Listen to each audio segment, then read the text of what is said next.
Hello and a warm welcome to this week's Racing Postcast, brought to you by the Racing Post, sponsored by Unibet. On a weekend where usually on a postcast we have just the one day of racing to cover on Saturday, but with Unibet as the sponsors of the Racing Postcast, we're going to be covering a couple of races on Friday that will be on ITV at the Unibet Jump Season opener from Chepstow.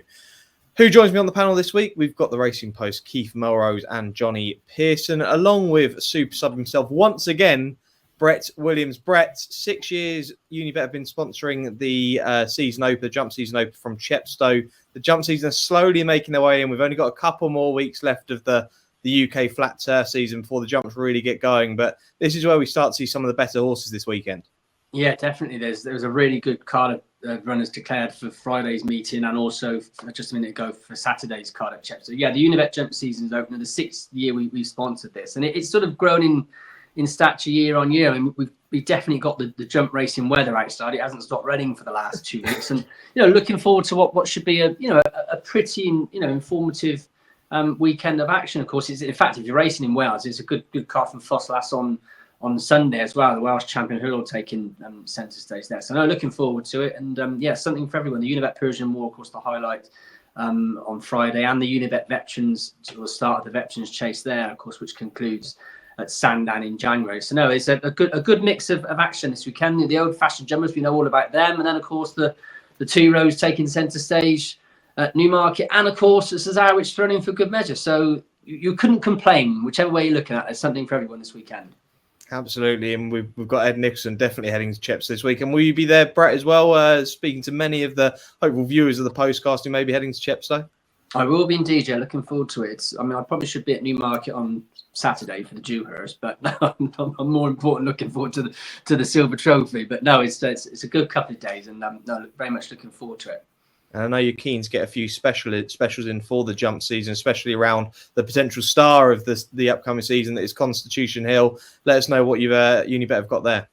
Yeah, so we've actually just opened a load of new specials on the website. I mean, there are literally too many for me to mention at the minute. But I think that one of the most interesting one was obviously Constitution Hill. Lots of good words coming out from Seven Barrows over the last couple of days. He's all sort of guns blazing, all roads lead to Newcastle for the fight in 5th, which is a traditional stepping stone, as we all know, for Nicky's Unibet champion hurdle contender. So he's going to go for obviously the fight in 5th, and then you think more likely the Christmas hurdle after that, or possibly the Unibet hurdle at Cheltenham, and then of course the Unibet champion hurdle in March. If you think he can win all 3 races, the fight in 5th, the Christmas hurdle and the Unibet champion hurdle, we've got a special that he's 100-30 to do that if you think he can complete that treble. So that's not a bad bet.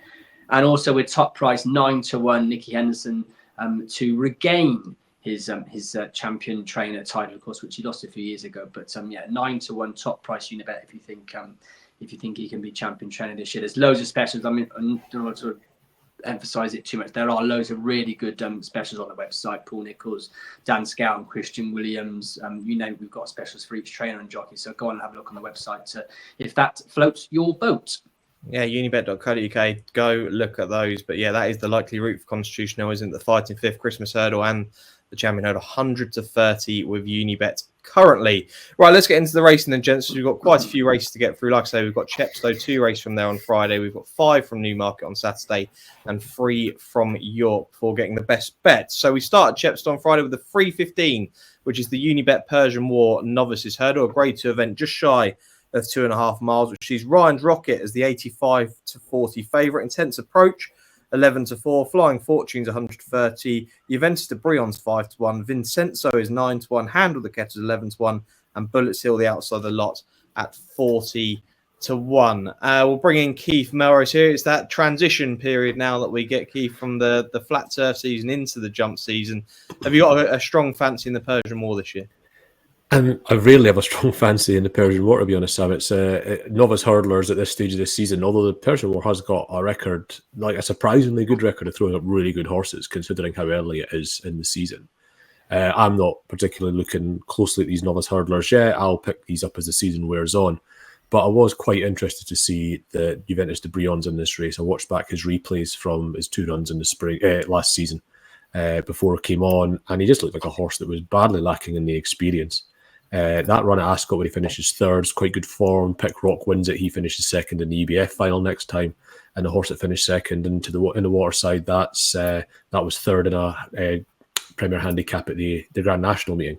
So, and they were off marks in the mid to high 120s. So all of a sudden, this horse, yes, horses go on to do good things from the Persian War, but on the day, anything above 130 is a real contender. The fact that Juventus de Brion was so lacking in experience last time we saw him doesn't bother me, because the Skeletons had loads they could have run in this race. If they thought he was still backwards, they wouldn't be touching this sort of race with him, I wouldn't have thought at this stage. So he looks a really interesting sort for this race. Again, it's not a race that's my area of expertise particularly, but the Skeletons are out trying to get ahead. They're not going to put up a really backward sort for this race. So obviously I'm expecting Juventus de Brion to show a lot more than he did in the spring, which is strong for him anyway. Yeah, the Skeletons keen to regain that. Well, keen to get that champion trainer title, aren't they, after being pipped by Willie Mullins last season. Jonny, Pearson, bringing you in now. I mean, the top two in the market, Ryan's Rocket and Intense Approach, they won their last two starts, and Flying Fortune has won his last three. Was there any fancy in here for you? My main sort of thought process was I'd rather take on Ryan's Rocket than be with him. I mean, Thurgood Brian can definitely get them fit. I mean, he had a good winner, really well back winner at Warwick and Bumper a week or so ago. I think it's called Kaylan or something, which might be one to look forward to this season. But you've got Intense Approach and Flying Fortune there, both been winning, both race fit. And, this is arguably their day, whereas something like Ryan's Rocket and Juventus de Brion might be looking further down the season, not be fully tuned up for this. So for all, as Keith said, Juventus de Brion was really eye-catching last time at Ascot. So, yeah, I'd look to take Ryan's Rocket on with the Intense Approach and Flying Fortune, most probably. But I'll see what the prices are on the day as to what the play might be. Absolutely. And Brett Williams, who's going to be winning the Unibet Persian War this year? Well, there's definitely been a lot of money for Ryan's Rocket. Just talking to our traders about an hour or so ago, and there's real strong support for this one, even after entries and then leading into the declaration. So very, very popular in the betting, and maybe because Phil O'Brien has got a good record in this race. He's won it twice. Poetic Rhythm and Accidental Rebel have won it for him. So it's a race that he tends to target. I do agree with both, and with Keith in his comments, the fact that he hasn't had a run, so that would sort of suggest that he could be primed for something later on down the line, as opposed to Flying Fortune and an Intense Focus. I think the interesting one is Vincenzo. I know he sort of finally got his head in front last back end. I think it was Exeter where he won, or with Cantor. Where was it? He won Exeter. He was also entered in the Silver Trophy, so I think it could be significant that Sam Thomas is running this horse in this race. As opposed to the handicap. I was actually at Sam's yesterday, and he's got a real strong team assembled to go to ball with this year. But no, I do agree. I think Juventus de Brion is, a typical scout and improver. And as you said, he's got lots of entries over the next couple of days. And I certainly wouldn't put you off the scouting horse. But as I said, there has been a lot of support for Ryan's Rocket. Should stay the trip, because he won a point to point, won't mind the ground as well. And as I said, from a yard in good form. Yeah, okay, yeah, Ryan's Rocket 85-40 favourite, well supported. Brett Williams reports there, but Juventus de Brion definitely the interesting one in there, 5-1 currently. We move on to the 350 on the Friday, which is the Unibet Veterans Handicap Chase. This just shy of 3 miles, which is Good Boy Bobby is the 3-1 favourite. Frankie de Burley 9-2. Cophead is 5-1. Certainly Red 11-2. 13-2 about Wayfinder. 17-2 about Enrillo. Double figures about the rest of the field. And it's great to see, Brett, once again, Unibet big supporters of the veterans races. Obviously, these races made for horses who are 10 years old and above. But a fantastic series. We'll get to see some of these horses that we've all known and loved over the last few years. Yeah, it's a great, as I said, it's a great series of races. I think it culminates, is it January the 4th, I think, at Sandown for Unibet, a veteran series final. We've also got the middle distance series as well, which is good, over 2.5 miles. So those horses don't quite obviously stay 3 or aren't quick enough for 2. They've got 2.5 miles. That kicks off at Wincanton on the 27th of October. So no, it's a good series to be involved in. It's the second year we sponsored the Unibet veterans series, and I think it's second of 5. So yeah, no, it's good to be involved with it. This year's race looks pretty good, as you'd expect. Good Boy Bobby won the race last year. I think he's a couple of pounds higher on this occasion, but you wouldn't think that's too much of a problem for him. I mean, Nigel Twiston-Davies could have made a better start to the season. I think he's 38% at the moment. It was 9 from 24, so that's definitely not to be sniffed at. And then the other one there, the two Amigos, of course, the former Welsh Grand National winner. Only had the one run since then. That was in the Midlands National. So they've obviously had a lot of problems with him. But we obviously know he goes well on the track. So the two Amigos could be interesting. Money-wise, Wayfinder. That's the horse we've seen a lot of support for Ben Jones and Rebecca Curtis. That went now into 13-2 from 11. So a strong supporter for Wayfinder for Ben Jones. Okay, there you go. Some money there. Wayfinder and big price. Two Amigos in this race. Jonny Pearson, you then for the veteran child. I remember last season, I feel like you saying that these weren't your favourite kind of races. Have you got a fancy in this? I'm gonna keep it simple here. Goodbye Bobby. Twiston Davis typically starts the season well. Horse won the race last year for £1 higher. He's short enough in the betting, but I think he's got everything in his favour for the day. And for me, he's the most likely winner of the race, to be honest. Well, I remember I was at the meeting a few years ago and View Leon Rouge won. I think Time Hill won the Persian that year. It was pouring with rain. I sort of vowed not to go back. But it's a good day racing. It is. It certainly is a good day's racing. And like I said, it's 2 days of racing at Chepstow. Go on, Brett. I should just point out, because I'll get sacked if I don't say this, we are best industry price every single runner in both the Unibet Persian War and the Unibet Veterans Chase from 9 o'clock tomorrow morning. So best industry price with Unibet. There we are. I've got it out. Don't worry, Brett. You're all right. I won't be reporting that back to Ed Nicholson. But 9 a.m. Friday morning, you can get best industry price on those races that we're covering here. And Keith, you're the last one to give a selection in the Veterans Chase. Who do you like? I really quite fancy one on this, actually. There's a very wrong price that I hope for Brett and his trainer's sake isn't still available at 9 when they go best industry price, because you can get about 10s about Enrillos I'm looking at it, and that's silly. Half these horses will be fit. Good Boy Bobby will be, and I wouldn't disagree with Johnny's assertion he's the likeliest winner, but Enrillos at least twice the price and maybe more so. He finished the season actually quite well last year, second to an absolute lot in the Edinburgh National, shaped best over 3.5 miles at Taunton, and then ran a perfectly good race in the old Whitbread, the Bet365 Gold Cup. Not sure this horse really wants marathon trips. Doesn't need to contend with that here. It's 3 miles, and for all he's been quite a disappointing horse down the years, it's been a lot of hard luck, to be honest, a lot of the time. He's a horse that tends to go really well fresh. He's had a wind-up over the summer. He did really good work after the last time he had a wind-up. And I just think this horse should be second favourite, and you can get 10s. So it's a silly price in Rillo, and I'm very much with him. Okay, in Rillo, a big price and a good each way selection there in the Veterans Handicap Chase at 350 on Friday. Right, let's skip a day ahead to the Saturday then, gents. This is where the 2-year-olds come out to play. But we start off with a 3-year-old plus race, which is the 115, the Space Blues Darley Stakes over 1 mile and 1 furlong. And we currently have lead artists, the 5-2 favourite of Unibet. Liberty Lane is 7-2, Ancient Rome 11-2, Alma Beer is 6-1, Skellet 13-2, 12-1 about Spirit Dancer, 14's Bar.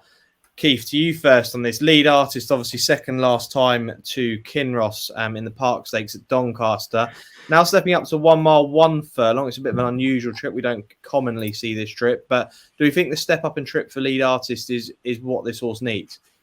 Well, it might be, but we talk about it being an unusual course and distance mile win at Newmarket. There's one very famous race run over the course and distance, and that's Cambridgeshire. And I just can't, why is Liberty Lane not? I mean, that horse has barely missed a beat all season. His only bad run was when he was drawn in the car park in the John Smith's Cup. And other than that, he's just been relentlessly progressive. He's won the Cambridgeshire from a big mark last time. It's course and distance, just everything going for this horse. And you look at the Kinross form. Yes, the Kinross form for lead artist is attractive, but really, look at Kinross's form this season. That stands out a mile. He didn't run anything near as good as we've got the Racing Post ratings on Kinross being back to his best that day. It's the only scrap of evidence this season that suggests Kinross is at his best this season. So lead artist his handicap, his RPR is a little bit shakier than Liberty Lane's, and he's toiling in that regard anyway. Not got the course form that Liberty Lane has, not got this relentlessly progressive and likeable profile that Liberty Lane has. So for me, it's just that's the way that's out here. Liberty Lane, I'm not finding one at a big price here. He's second favourite, but you've got a case of reputation trumping form, and I don't like those. So I'll be with Liberty Lane. Yeah, Liberty Lane, a couple of weeks ago, course and distance form in that Cambridgeshire, as Keith has said. Brett, where were you siding in this? I agree with everything that Keith has said. I mean, lead artist, there are just questions to answer about him as well. I know the ground's there good to soft, and it does tend to dry out at Newmarket quite well, but he's been withdrawn twice on soft ground. So again, the ground conditions would be a little bit of a concern for me. I mean, John Gosson's got another runner in the race, Peace Man. I mean, he hasn't run for 470 days. A massive price around 16 to 1. Won his last 3. I mean, it just seems a funny sort of time of year to be reintroducing the horse back to the track. I mean, unless he's sort of setting him up for an all-weather campaign. I mean, he's got to be of interest, I think. And then the other one is the Foxes. Again, another big sort of price. A former Royal Lodge winner, hasn't run since April. And this time of year, we often see, you want a fresh horse, when we haven't seen for quite some time, because it's, beginning to come to the end of the season. A few of them are starting to go over the top. So you could throw the Foxes in there as well. But on form at the moment, on a recent form, as Keith's already alluded to, you've got to put Liberty Lane in there as, probably the one they've all got to catch, really. Absolutely. I mean, I'm glad you mentioned the Foxes there, Brett, because I was a massive fan of this horse as a 2-year-old. When he won at Goodwood beating Classic and then went on to win the Royal Lodge, finished second in the Craven as a 3-year-old and then won the Dante, I thought, we got a proper horse in the hand, but it's just been a bit of a downfall for the Foxes. But if this horse can get back to where he once was, I think he's actually quite a big price near and a decent each way bet, to be honest. Jonny Pearson, everyone seems to be siding with Liberty Lane, the course and distance winner. Is that where you're siding? Yeah, I'm pretty much just going to echo everything the other two have said. I mean, he'd arguably have another win to his name this season. If you go back to Epsom and Oaks days, just Clifford Lee sat there, not being able to get out the whole time. He's gone off 92 favourite and that's just been quite unfortunate on the day. And I think, he's not missed, he's won. If you watch the race back from the Cambridgeshire, 2 weeks ago, you watched that back, he's won as easily as you like. There's no reason to think he's not going to win here again. Liberty Lane, then the hat-trick horse this week, and I'd agree, he's definitely the one to beat in this field. Let's move on then, gents, to the first 2-year-old contest that we do cover, which is the Palace Pier Zetland Stakes at 150 there at Newmarket. 1 mile 2 furlongs here, which is Shackleton as the 2-1 favourite. Stars in Their Eyes is 11-4. Dunamaze is 4-1. County Mayo is 15-2. Green Storm 8-1. Too Soon 10-1. The Green Mile is 22-1. Aidan O'Brien and Ryan Moore here with the favourite. It looks like it's going to be that way. And Stars in Their Eyes, Ross Ryan and Rafe Beckett. Rafe Beckett absolutely flying at the back end of the season. 24% strike rate, 12 wins from his last 49 runners at the time of recording. He is absolutely flying. The ground often suits Rafe Beckett. We've currently got good soft ground at Newmarket. I'm not sure exactly what we're going to get on Saturday. Jonny Pearson, how did you look at this 2-year-old contest? I looked at this and thought that Shackleton is probably going to be the winner of the race. Stars in Her Eyes, I liked him last time at Leicester, but it wasn't a particularly good race, and actually was pretty disappointed that in the performance for all the ground was pretty hard going that day. And you look at Shackleton, even go back to his first run behind Hill Road, you go to that Emmett, he came 5th that day, 1 in the week. Trinity College, he came 4th as 1. Shackleton's obviously won since, albeit not the strongest of races. And I think that's, his run last time beating DT is probably the best form on offer here. And I think he'll be the most likely winner of the race.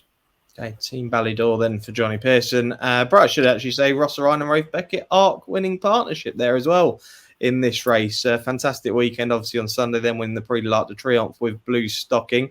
And I believe you're a fan of their horse. Yeah, I mean, as I said, I think that the form of that Leicester, or that his debut when he finished second to Fields of Gold is obviously looking pretty strong. With that horse going and running well over in France last weekend. The form of his Leicester races worked out quite well. This is obviously a big step up in trip, but soft ground at Leicester is, you need a horse that is going to stay, and I think I wouldn't be too concerned about the distance at all. I think it will suit him. As I said, you said the team are in absolutely cracking form. I do, however, think, though, having looked at it in a little bit more detail, I think that Shackleton is ideally the most likely winner. I think they'll probably try and keep it quite simple, just jump and make all, and just jump and be a case of catch me if you can, like he did last time at the Curragh. The other one there, as you said there, Dunamaze, who's got some good form. That was a decent effort last time out. The form again of that has worked out quite well. But no, I think it does look between the top 3 in the betting. But no, I'm going to stick with my first selection. Don't change your mind. So tonight, Sam, I'm going to be Stars in Their Eyes. Good, clever, very, very clever, Brett. I remember watching that growing up. Who was it? I can't remember who the host of that show was. Matthew Kelly, that was it. Keith, then you for the Zetland Stakes. Who'd you like? I just largely with Jonny, just thought Shackleton looked as grim a stare as his namesake when he won that race. It was a fairly steadily run race, so I think he has got a bit of class about him. It's not necessarily a bad thing to look like a plodder to win the Zetland Stakes at this stage. It's for the slower end of the 2-year-olds. this has got the look of a horse that's going to win some minor Derby trials and be very much a Derby horse for next year. I think he can win this. I'd be pleasantly surprised if he turned out to be good enough to feature prominently in a Derby, but he's that sort of horse, and I think he's the likeliest winner. Okay, yeah, nice and short and sweet there as well. Shackleton for Keith Melrose. Let's go on to the 225 then, which is the Emirates Autumn Stakes, a Group 3 contest over a mile. Once again, for the 2-year-old, she's Delacroix is a 6-4 favourite. Silver Peak is 7-2. Wolf of Badenoch is 5-1. Stanhope Gardens 11-2. Genealogy 17-2. Nightwalker is also at 17-2. Wolf of Badenoch has had plenty said about him on this show before, Jonny Pearson, and you're going to tell us plenty more again. Yeah, I think we were all bigging him up on the last time over at Doncaster. He sort of ran no race really. It was non-runner that the Parthenon was the no, not the Parthenon, was non-runner last time. Whatever, it broke through the stalls, and the winner, Basis Year Older, actually had well over a minute out the stalls, walking around the back while the others were still sat in there, which I don't think helped any of the others on the day. But that side, he ran no race. He was out back early, not really going. One that I wouldn't actually blame, Jamie Spencer, I don't think was deliberately trying to keep him at the back that day either, which was obviously see quite a lot. And, you know, Mara City, who was behind a Goodwood, actually ran that weekend over in Ireland and was a decent second behind, I can't remember what the winner, fourth even behind Scorthy Champ for Joseph O'Brien, which is a pretty decent race. And I'm tempted to give him another chance. I don't think we've seen the best of the horse yet, and I think if he gets back to that Goodwood form and improving on that, he could go very well here and a decent price as well. Yeah, in a smaller field, yeah, that 5-1 is a decent price. And yeah, I think that last run, like you said, Doncaster, it was the Chancellor who broke through the stalls. That delay didn't help any of the runners in that race. And we ended up seeing Bay City Roller win that in actually good style. Keith Melrose, to you then, who wins this? I'd had the same thought process to a large degree as Jonny with this one. I was with Wilfred Badenoch last time when he ran at Donny, but that poor run, you can take it one of two ways. You can give him another chance, or you can start thinking, well, what's more likely to be the outlier here? That really funny run of his at Goodwood that made him look very interesting, or the Donny one. So I'm putting him on the naughty step for now, especially with a horse in this field like Delacroix, who. Great pedigree, of course. It's by Dubawi out of Tepin and has that reputation all the way through. I think being on a straight track here is going to suit this horse. He's not looked terribly comfortable on the bend at Leopardstown in his 2 runs round there so far, and he still managed to run to big figures round there. And once he got rolling up that straight at Leopardstown last time, he was not stopping for anything. So I think on a straighter track, he might just show us what he's about. Okay. And Brett Williams, you're to finish us off here in the 225. Who are you with? Silver Peak, really, just to go against Keith, really, and perhaps John, just to give it a bit more of a shakeout. That was a decent enough winner at Haydock last time, over a mile. We know it's a stiff mile at Haydock, a long straight there, so the ground was good to soft. So again, he's going to get similar conditions today. It's not a race I'm particularly going to get carried away in, but selection-wise, Silver Peak me. It's got an entry in the Futurity at Doncaster. I know it's an early close of that, so a lot of them are entered obviously very early before they've even ran a lot of them. But that could possibly be an objective in further down the line. But yeah, Silver Peak for me in the autumn. Yeah, we're getting plenty of these Ballydoyle, Godolphin clashes today, and the next race is exactly that. 3:00 at Newmarket is the highlight on their card, the Darley Dewhurst Stakes, Group 1 over 7 furlongs, where Ballydoyle have the favourite with the Lion in winter. Shadow of Light is 11-4, and Ancient Truth for Godolphin 7-2 behind the 10-11 favourite. Seagulls 11 is 12-1, Expanded 25-1, and Rock of Cashel is 50-1. Obviously, the Lion in winter had his form enhanced with Wimbledon Hawkeye winning the Royal Lodge in really impressive style a few weeks back. The Shadow of Light was really good when beating Whistlejacket, I thought. Obviously, this is a step up in trip to 7 furlongs for Shadow of Light, but Cyberlope de Vega, the dam was Winter Moon, who was running over a mile to 10 furlongs. And if you go back and Whistlejacket's form this season has been exceptional. Even if you look back at that Pre-Morney, which last season was a top class race, I think it is again. Rashabar ran a decent race. He finished second in that Pre-Morney in the Jean-Luc Lagardère last week. And Daylight, who was finished third that day, ran an absolute belter in the Cheveley Park as well behind Lake Victoria, who's just turning out to be a bit of a rocket for Ballydoyle. But I think Shadow of Light versus the Lion in Winter. I don't think this Lion in Winter is a certainty in this race at all. I'd give Shadow of Light a right chance in here, and I wouldn't be too scared of the trip. What about you, Keith? I agree with you entirely. I was going to put it this way, that hasn't Shadow of Light already battered Coolmore's good one? Yes. Whistle Jacket was the one, and Shadow of Light gave him a bit of a pasting in the Middle Park. Looked like a really, really good horse that day. Now, the Lion in Winter looks a good horse too. He strode out in that Acomb. He looks a little bit more the Derby tendency to me. Those horses don't tend to win the Dewhurst anymore. I know that's not reason to disregard him, but I wouldn't be surprised if he gets found out a bit here and goes on to become a really good middle distance horse next year. Shadow of Light is obviously up and running to a great extent. We've talked about he's already given the Morning Winner a serious sore backside, and just should be closer in the betting. Again, we can go with the Ballydoyle hype to a large extent, but they already had their chance to hype a 2-year-old this year. They chose the white hype Whistle Jacket, and we'll see what's happened to that. So I'm going to give Shadow of Light a chance at the prices. Yeah, I really like Shadow of Light. The Lion in Winter is interesting because I remember Ryan Moore saying that last run, that 7 furlongs, just might be too stiff for him. He's obviously going over a 7 again after being impressive last time out. But I agree with Keith, when this horse, steps markedly up in trip, it's going to be even more impressive. And I think he will be the kind of horse that will be ready for a Derby next year. Jonny Pearson, to you then, the Lion in the Winter, Shadow of Light, or something else? But I largely agree with what you both said. I mean, I'm probably not going to have a bet on the race. I think there's, you don't know how much they're going to improve. I mean, the one day I backed Shadow of Light was obviously where he was second at York. And I thought it was really good to say that, they can have an off day, because there's no way the way he ran at York was a true showing, based on what we saw 2 weeks ago, whatever it was. I was surprised to see expanded in there. He won well enough at the Curragh on Saturday, but nothing, it wasn't too much. It was quite a bunched finish, and there's nothing to think, it's going to be a really good horse.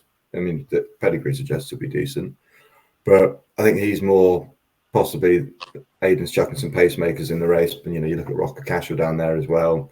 So I think that's probably one of the ways that people are looking at it from a betting point of view. But that, could largely set it up for the others in the race as well. It can suit all the runners that are fancied. So it would just be interesting. I think, it'd be interesting to see who comes out on top. But I think Shadow of Light is definitely overpriced. Okay, yeah, no, that's the agreed thing here. And Brett Williams, going to be an interesting parade ring, isn't it, on Saturday? You're going to have 3 different huddles. You're going to have the Aidan O'Brien huddle, the Charlie Appleby huddle, and then Hugo Palmer somewhere over there with Oisin Murphy with Seagulls 11. But I'm not sure anyone's given a mention to Seagulls 11 yet. I think it's all about the 2 top guns in Charlie Appleby and Aidan O'Brien. Well, I think you've got to give Charlie Appleby credit for running Shadow of Light again out of the Middle Park just 2 weeks ago. I mean, there aren't many trainers that would want to do that. He's had a fair few hard races, and I know he was impressive in the Middle Park, but, he wouldn't have left much for the next man.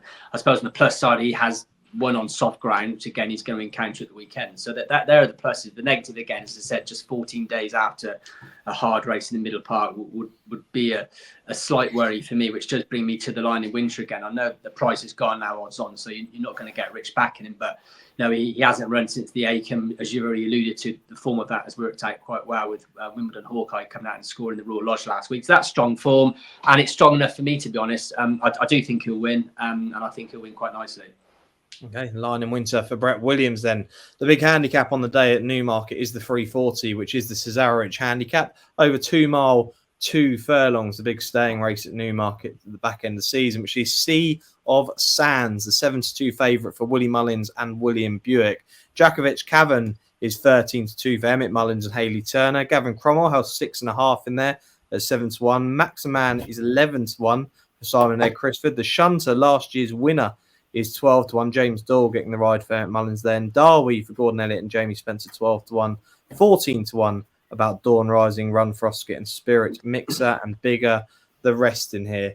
Let's come to you first here, Keith. Obviously, last year's winner, the Shunter, £5 high this year. We haven't seen this horse at all this year, so it's going to be a hell of a last to see this horse go and win this race again. But the money has definitely come for this Willie Mullins runner, Sea of Sands, who's now 7-2 for a Cesarewitch with Unibet. Yeah, that's a very short price, isn't it? But you can see the attractiveness of the profile. Really good flat form on the continent.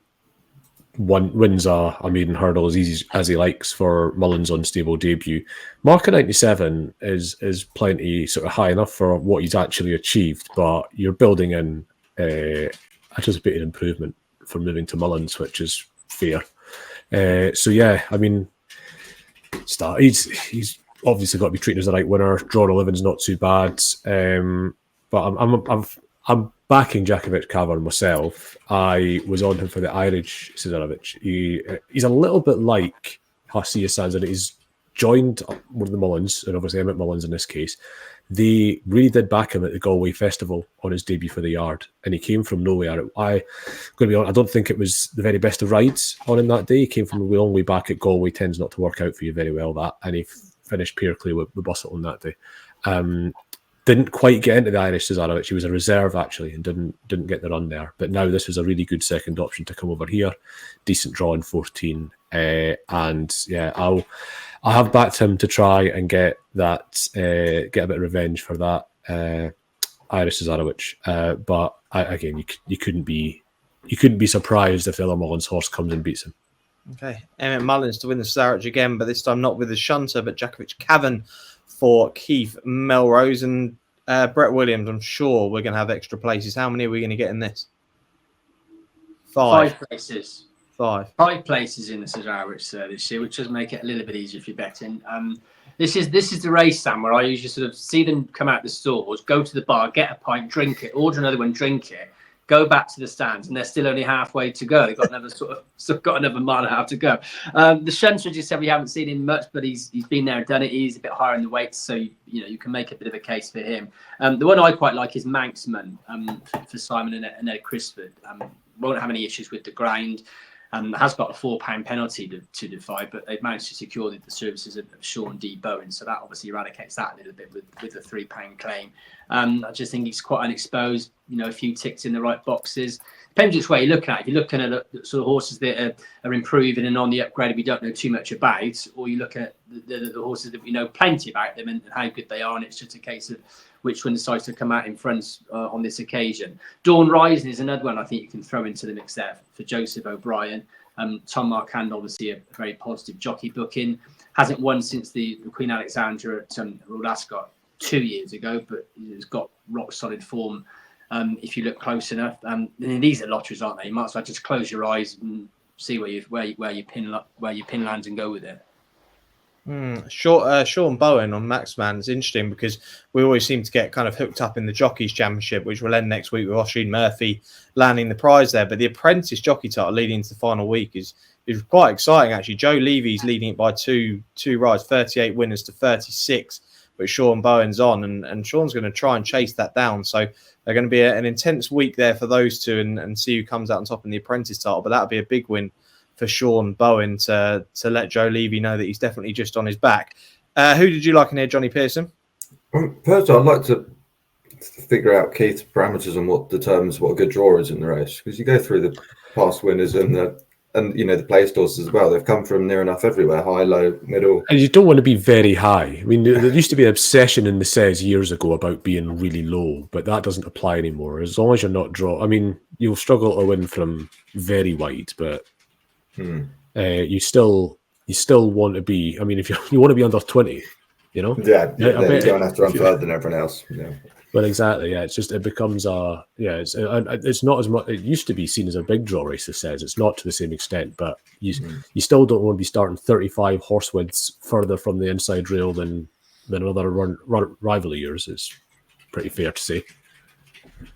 Yeah, I was trying to work out what price an Irish trained winner would be, but I think that'd be quite a big odds-on shot, really, wouldn't it?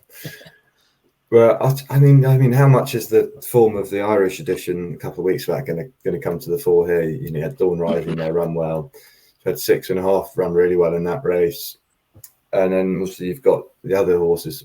Sea of Sands, who won his maiden hurdle as easy as anything you like the other week, and the winner's going to come from Ireland, but I just don't know which one it's going to be. And that's sort of my thought process. I'm probably not going to have a bet in the end, but yeah, I can't see a British trained horse winning the race, unfortunately.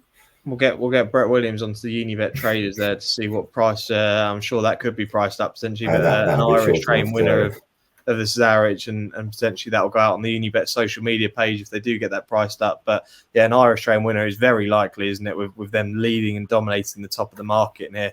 I think they've got the first eight in the betting, or first 9 in the betting currently. Yeah, got a Christmas horse in there, but yeah, that's true. Yeah, but it's going to be awfully short, isn't it? So yeah, mixed opinions there on the Cesarewitch Stakes. A fascinating one to get into. I can't wait to watch that. But do let us know down in the comments who you like in that race there. Right, we're going to have a quick advert break. A bit about the Racing Post Insider, and then we'll be back with 3 races from York.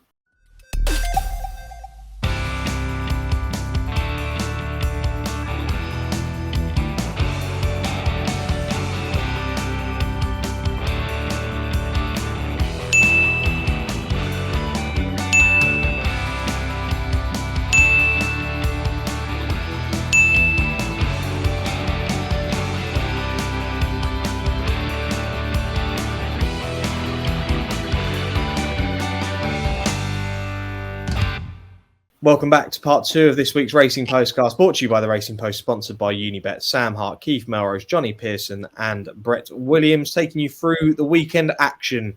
We go to York now for 3 races that are on ITV. The 1:30 is the Rockingham Stakes over 6 furlongs, a listed contest, which is the well-named Bolognese as the 5-2 favourite. Invictus Gold's 3-1, Shadow Army 9-2, Jungle Drums 7-1, It Ain't 2 17-2, Renine 9-1, and 14's bar these. Brett, I'm going to come to you first. We had a food-related winner put up by you last week on the show in the 2-year-old trophy at Redcar. 50-1 at the time of recording was Candy for that race there. You gave that a really solid mention that even that night I went out and sent you a picture of me picking up a chocolate bar as I got on the train home. But Bolognese here, the favourite, well supported. I can see the money's come with Unibet. Rafe Beckett once again. Yeah, I like a bit of Bolognese as well. Yeah, don't like too much tomato in it though, or peppers. But yeah, Bolognese has got a crack. You keep look at these races, and Rafe Beckett just seems to have all these horses. He's not going to win everything, but But yeah, this one obviously sets a standard and it's got real solid credentials. The other one is William Haggis's is Renine. Renine filling the race. Only had the 4 starts, but 3 starts in fact. Didn't make its debut until August, so hasn't ran too many times and hasn't sort of been seen till the latter stage of the season. But was quite impressive at Chester last time on a soft sort of surface. But I think the winner here is Invictus Gold. I fancied it to run well in the 2-year-old trophy at Redcar last week, but it was poured out. I think it was just slightly under the weather. This obviously is plan B, so to speak. But Neil Callan interested in a positive jockey booking, and I think you can make a good case for that horse. Won't have any issues with the ground. And Invictus Gold for me to upset the favourite. I mean, it's very close, isn't it? You look at the top of the market. There's not much between them at all. There isn't. No, definitely not. And we are best industry price in that race, I should say, from 9 o'clock. Okay, best industry price 9 a.m. on Saturday morning. That will be so best industry price in the 1:30 at York. Keith, you fan of Bolognese? Yeah, I think it'll win. Just looked a bit of a champ, bit of a kind of decent race that, and it wasn't like being on that near rail seemed an advantage. Everything else on that rail finished out with a washing, and Bolognese won 7 lengths, getting further and further ahead all the time. I think if his horse was coming in off 2 runs rather than 4, or is it 3? Sorry, if he's coming in, it's 4. But if he's coming in off like 2 runs instead of 4, I think you'd be seeing a short price favourite. I think the fact that performance came a little bit out of nowhere is making a few people more hesitant. But on that form, he just wins. Okay, Bolognese then for Keith Melrose. Keep it simple. And Jonny Pearson, you finish us off in the Rockingham. Yeah, I agree with Keith. Thought it looked really, really impressive. Got 2 weeks to get the carrot, and it's a decent race, and it's hard to overlook that form. And Racing Post ratings, we got him top there as well, which is bar on recent runs anyway, which is usually a pretty good indication. And it's hard to look past him. And it'll be interesting to see what his ownership group have a horse next year. Because last season they had one called Mayonnaise, which is now with Wathnan actually. So I'm looking forward to what they name their one next year. Hollandaise has been put in his early fav. Béarnaise. We've got a lot of these. Béarnaise, yeah, we could have plenty of them coming through in the next couple of years. So, yeah, no, the favourite looks quite solid here. Bolognese for Keith and Jonny Pearson. Invictus Gold for Brett Williams. We've now got a handicap from York, the 205, just over 10 furlongs here. Class 2 event, which has Sisyphine as the 9-2 favourite, Valvano 5-1, Bolster 6-1, Dual Identity is also 6-1, Beneteau and Have Secret 8-1, Stress Free is 11-1, 12s bar these. Again, David O'Mara having big runners in these big handicaps once again on a Saturday on ITV. And Keith Melrose, will you be siding with an O'Mara runner? Yeah, well, I'll be with Beneteau. Yeah. Thought it was quite an eye-catching run in the Cambridgeshire. Got a bit held up as he came through and could arguably finish second deliberately in that day. That's his third big run in a row, really, in good handicaps, and he's gone up a pound in the weights for it. He keeps running good races. He's been drawn 4 here, mile 2.5 at York. Can be a bit of a draw race on when you get big fields like this one. So I'm quite happy to see stall 4. Danny Tubbs hops on when he's got other options from the O'Mara yard. Thought there was a lot to like, and wouldn't be at all surprised if he goes off favourite. Yeah, Beneteau, I won't lie, I was with this horse actually on his last run, and it was definitely eye-catching, this step up and trip, and I think York will suit, but Beneteau, decent price here, around 8-1. Jonny Pearson, to you then, have you got an opinion on the handicap at York? I mean, it's disappointing last time. I'm still chance Valvano. First time in a handicap for Rafe Beckett here. You look at the form, and there's one easily on debut gone off. Second run finished behind Notable Speech. Kempton obviously went on to win the Guineas.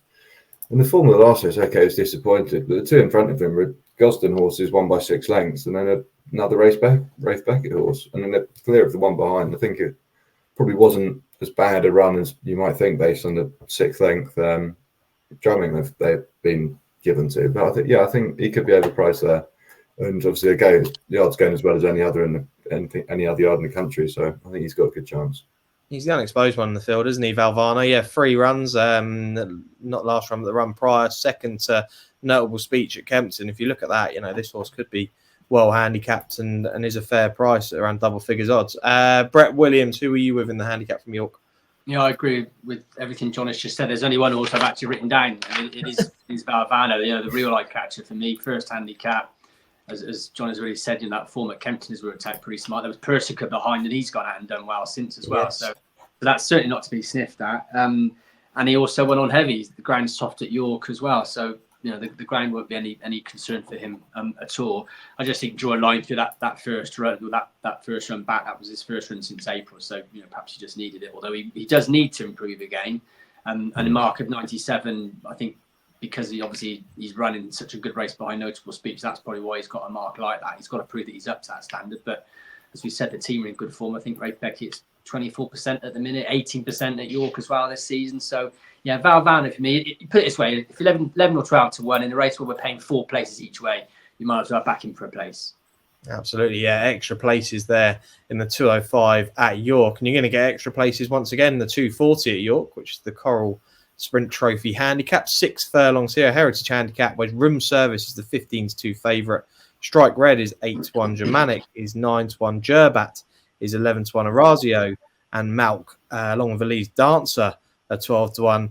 And guess what? The 5th guest of the Postcast, Samagand, is in there at 14-1 as well. Please, before the end of the season, just get a win under his belt. Keith, we absolutely love Samagan. Everyone loves Samagan because he almost runs every week. But again, another tough ask. He's going to end up finding trouble in a field like this once again, isn't he? But, an open field, no matter what you pick, you're going to get a decent price.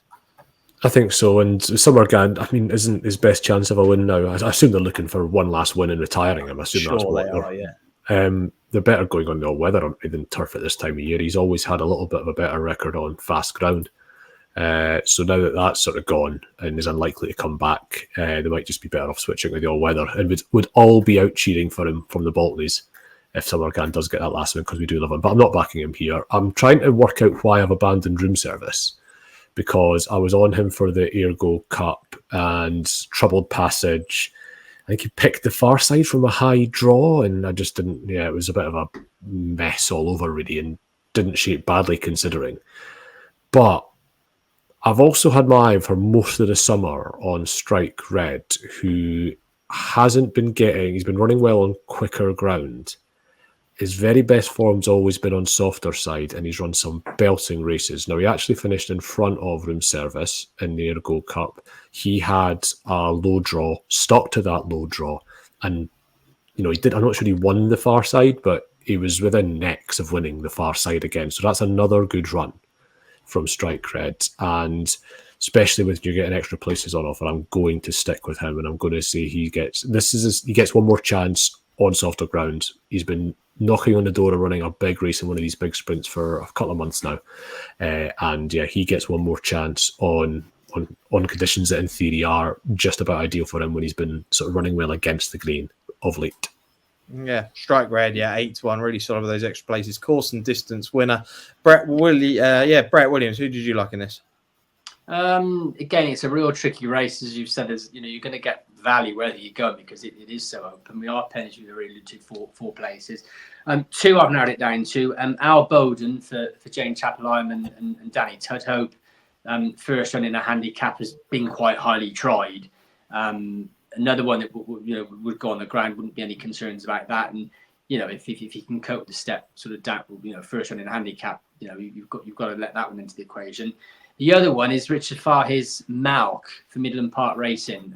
Hasn't been seen since running well down the field in the Commonwealth Cup. This obviously isn't a Commonwealth Cup, albeit it's very competitive. And I just think an each way sort of price 14, 16 to 1, where we're paying 4 places each way, I wouldn't put you off that one as well. So so Al Bowden and Malk, we both stepping into handicap company for the first time. Couple there, double figure odds. You get those each way extra places there with Unibet, and Jonny Pearson to finish us off with the ITV action. Yeah, so I've done the Racing Post ratings for this race earlier on today, and Strike Red did come out as the selection for the race. It was on the wrong side of the track last time, as Keith said. Lethal Levi's come down the stairs, where finishing very strongly. He's been running well, just things haven't quite been going his way. I think the soft ground will help, as he won us off at the Curragh last year, and you feel there's going to be a win coming at some point. Obviously, one of the struggles, he's not coming down the handicap much because he keeps running so well still, just without winning. But I think it looks a winnable race, and he's the one I think who's most likely to get the job done.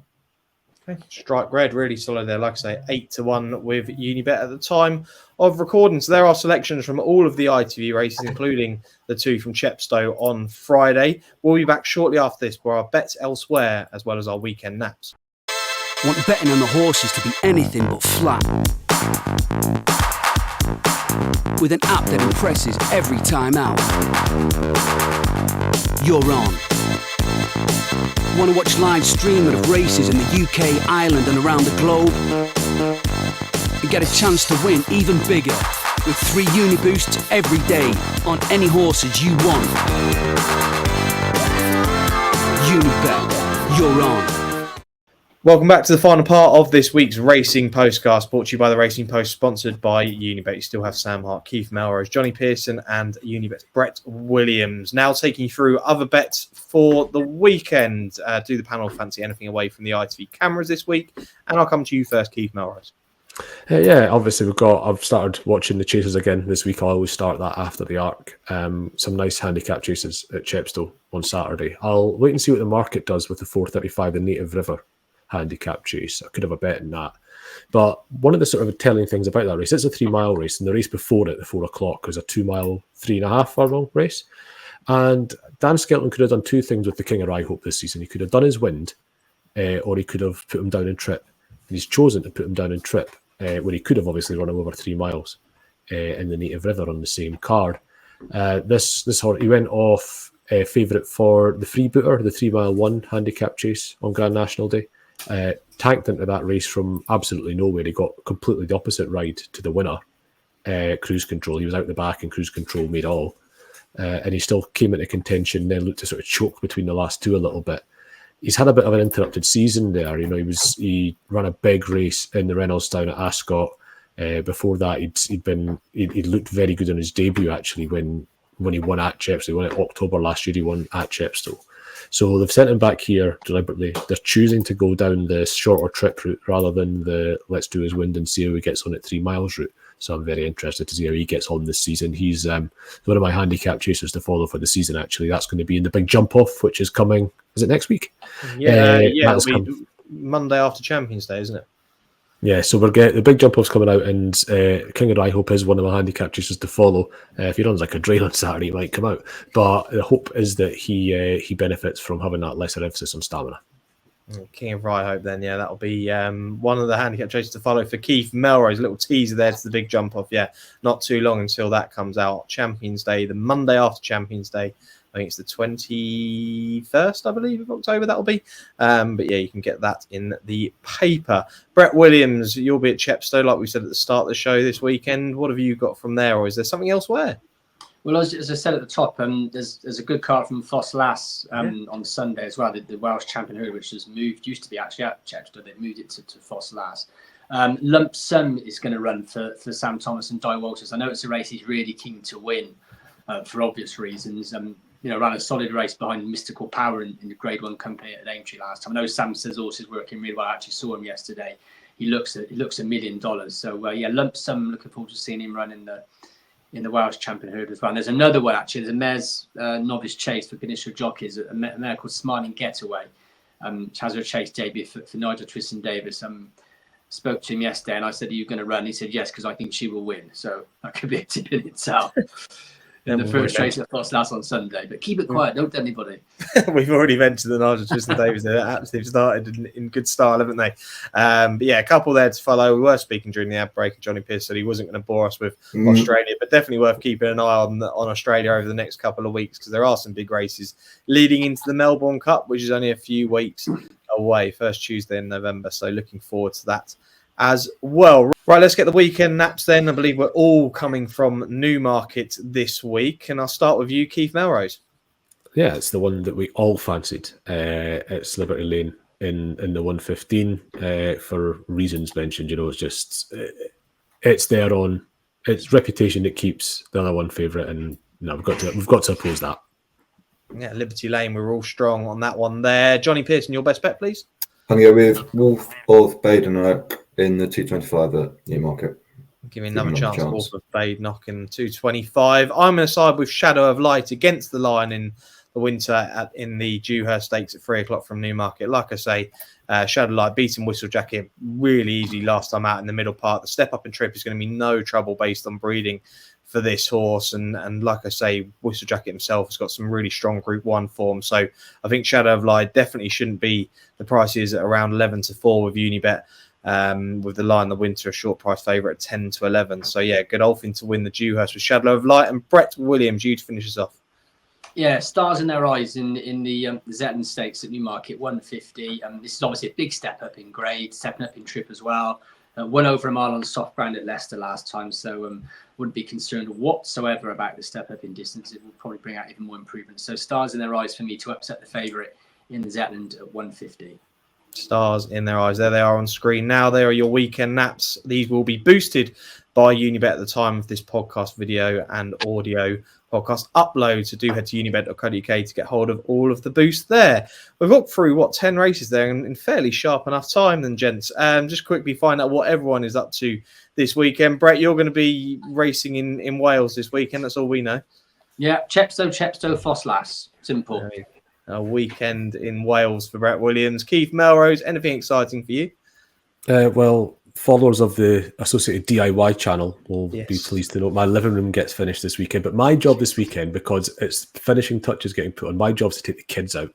So I won't be doing anything this weekend. But I will be taking the kids out so that my wife can get finished off with the bits and bobs. Perfect. A weekend with the family, ideal. And Jonny Pearson, where are you this weekend? I don't actually know what I've been this weekend. I think I've seen some friends. I did realise I was meant to say one for any other horses this weekend. It's in the 4:10 at Newmarket on Friday. Highland Bling looks an astronomical price for Jessica Harrington. That's one definitely to keep an eye on. Might be worth an each way play. Okay, keep that one. Look at that, nice and secret. Right at the end of the show, people tuning in to make sure they get hold of that. But one in the 4:10 at Newmarket on Friday. And I'm going to be working all weekend. Got a busy weekend leading up to Champions Day next week. Really looking forward to that. We'll have a good show next week with 6 races. Champions Day from Ascot, 6 quality races there, which will include the Balmoral Handicap to finish things off. So look forward to that. Big thanks to the panel as always. We've got Keith Melrose, Jonny, Pearson and Brett Williams. We'll be back again next week with another show. Until then, do like, comment, share and subscribe. And we'll see you again very soon. Thanks for watching.